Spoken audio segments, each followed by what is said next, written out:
اللهم اكشف عنا كورونا، اللهم اكشف عنا كورونا، اللهم ارفع عنا كورونا عن بلادنا وعن بلاد المسلمين وعن العالمين أجمعين يا أرحم الراحمين يا أكرم الأكرمين يا أجود الأجودين.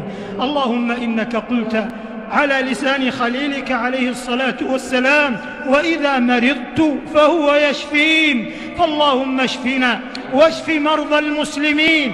اللهم لك الحمد على نعمة الشفاء والتعافي من هذا البلاء. اللهم فزدنا من الشفاء والعافية، اللهم فزدنا من الشفاء والعافية. إلهنا حار الطبيب وعجز المريض وعز الداء واستفحل الدواء، وأنت الشافي المكافي الكافي والمعافي. فالله